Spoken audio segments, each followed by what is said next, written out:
Hi guys and welcome back. This is Glenn Pajares, and today in this video I'll be talking about God as the ultimate truth of philosophy. Again, God is the ultimate truth of philosophy.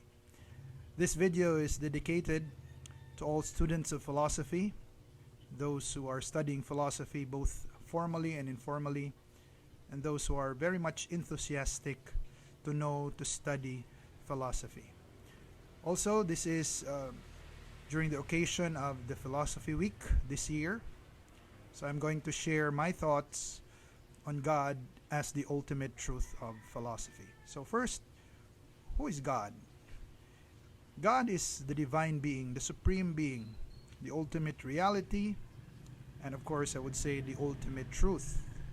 And I'm not referring to polytheism but to monotheism, the one and only God.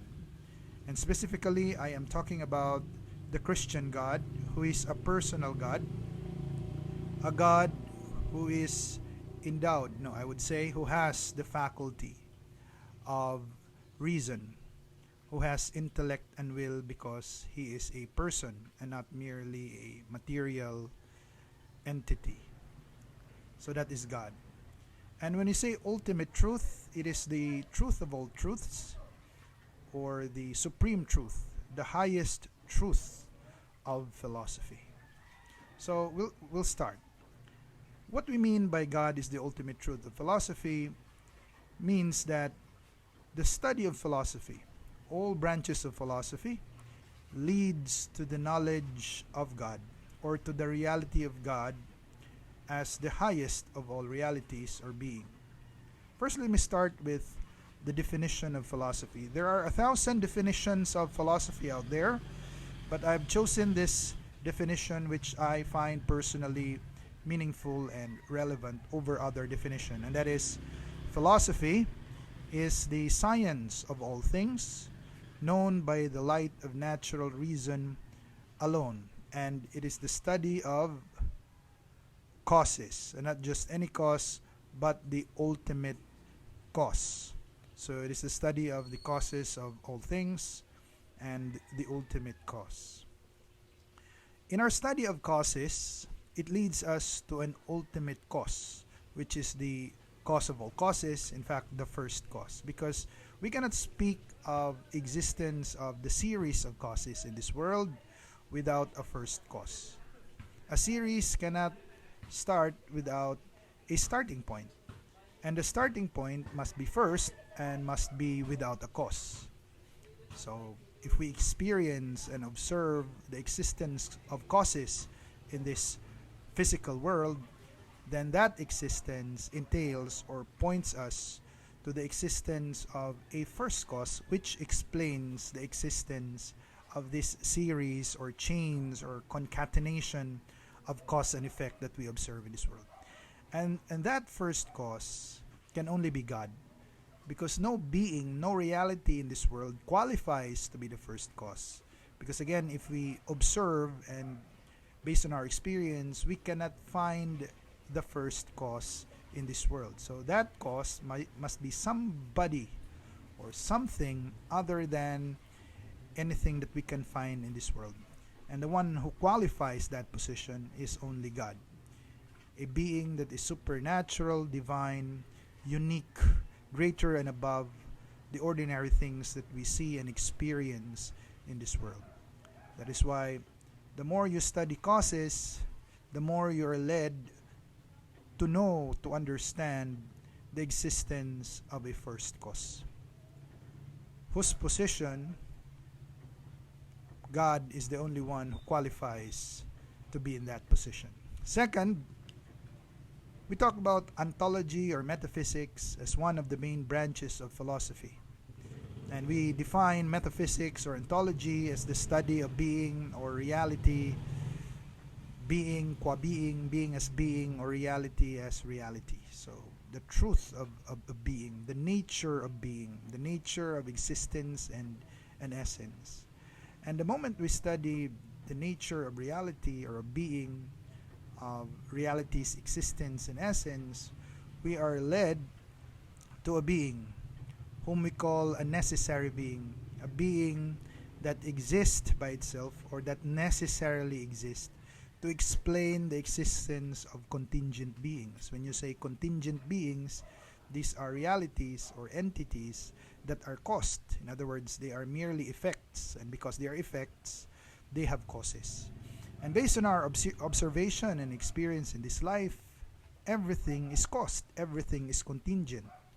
So if everything is contingent, the existence of contingent things require or entail the existence of a necessary being, a cause, a creator who himself is not caused.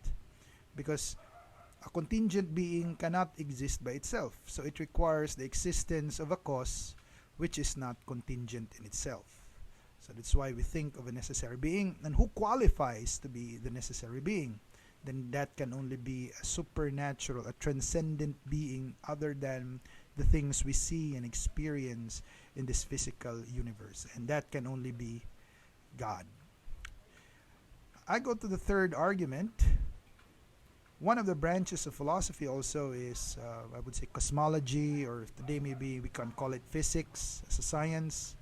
It is the study of corporeal beings or entities, and it studies mobile beings in particular. So it studies motion, movement, and change.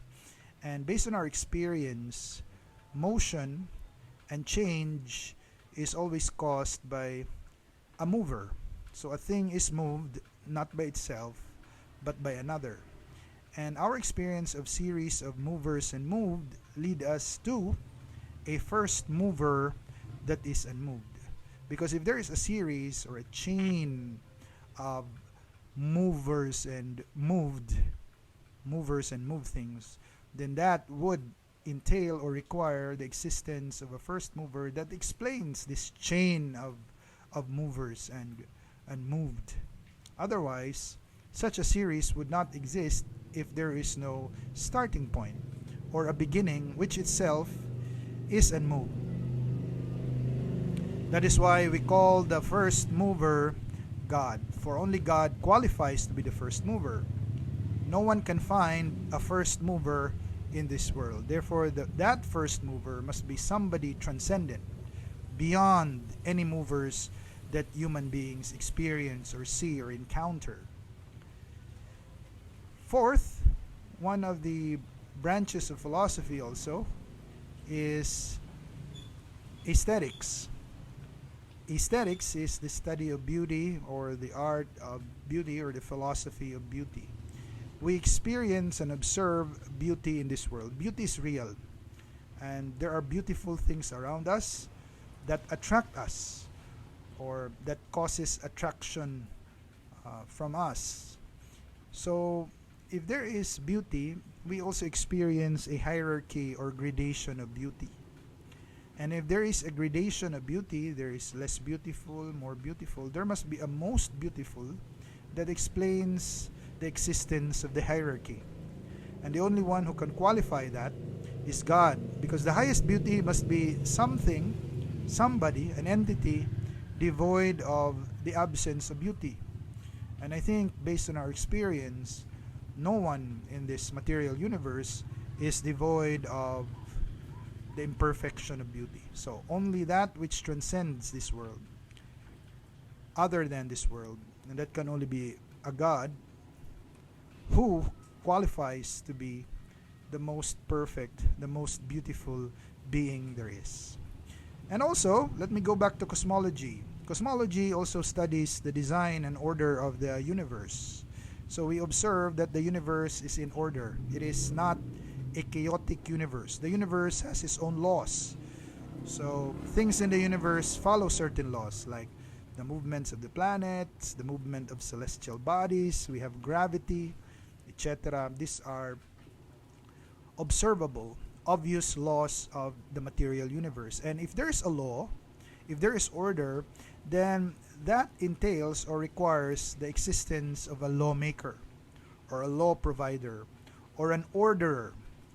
And to be a maker of a law, to be an orderer, requires intelligence, because order, logic, flows or follows from intelligence or design. In fact, everything in this world, nature itself, has its own design, which is complex, that we attribute its existence, the existence of such a very intricate design, not to an ordinary human mind or intellect, but to someone or somebody who is transcendent. And you might question, why does it have to be God? Because again, it has to be a person, someone endowed or has the power of intelligence or intellect and will, capable of such design, such thinking, reasoning, or logic. So it can only be God because none of any intelligent being that subsists in this world is capable of such a very intricate design. So it can only be somebody greater than those intelligent beings that we have known and experienced. Whether people will call it alien or what, but it is a supreme being other than us, and it must be person or personal. Then we have the study of good and evil, or ethics, the study of the morality of human action, whether actions are right or wrong. Then that study leads us to an ultimate good, the highest good, the summum bonum, the good of all good. Because if we observe the hierarchy of goodness in this life, there must be the highest, the apex of all goodness, and that can only be God, because none of any existing thing in this world or person in this world can be considered the highest good, because all of us have imperfection, all of us made mistakes, all of us commit errors, we err, we falter, so we don't qualify to be the highest good. So that highest good must be somebody, something other than a being of this world. So it must be a transcendent being, a supreme being, a divine being, not identifiable to any human beings. Then we have the study of truth, epistemology. And as I've said, the more we study truth, if there are hierarchies of truth, if there is, then there must be an ultimate truth, the highest of all truths, the source of all of it, and that can only be God. In fact, by nature, we seek meaning, we seek purpose in life, and our study of meaning also leads us to God, who is the source of meaning. We cannot deny that God, religion and philosophy, theist ones, also have provided a very good, supply, or God serves as the ultimate source of meaning for human beings. Even atheists are not able to escape from God. They are so curious about God that they even spend time to disprove Him. So the fact that these people, despite that they don't believe in God, necessarily discuss God and try to argue that there is no God, shows that they entertain that the idea of God is inevitable and inescapable from the pursuit of philosophy or the study of wisdom and the study of truth. And for this reason, I'm saying that the ultimate truth of philosophy is no other than God Himself.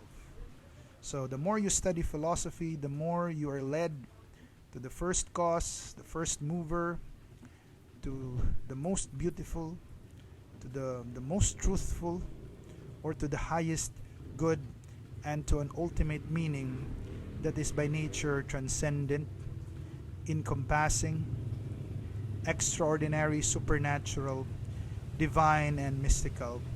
And personally, I consider this reality the personal God. So this is why God is considered the ultimate truth of philosophy. For those philosophers who have not yet found God in their intellectual journey towards the truth, then I would say that they are still on their way. They have not yet reached their destination. It's premature to say there is no God or there is God, because they are still on their way to knowing God. So they have not reached a point where they have found God yet. So that's my explanation why still a lot of thinkers, even good thinkers, have not yet encountered God. But many of our modern and postmodern thinkers find it inevitable not to speak of God. In other words, they try to criticize God, argue against God, but as I've said, they were not able to escape God. So if you read their works and philosophies, God will always be a main topic, a main theme. And that explains why God is the ultimate truth of philosophy. So thank you for watching and listening. Please click like, share, and subscribe to my YouTube channel. And please don't hesitate to give your suggestions, comments, and feedback to help me improve my videos and my discussions in the future. So once again, thank you for watching and listening.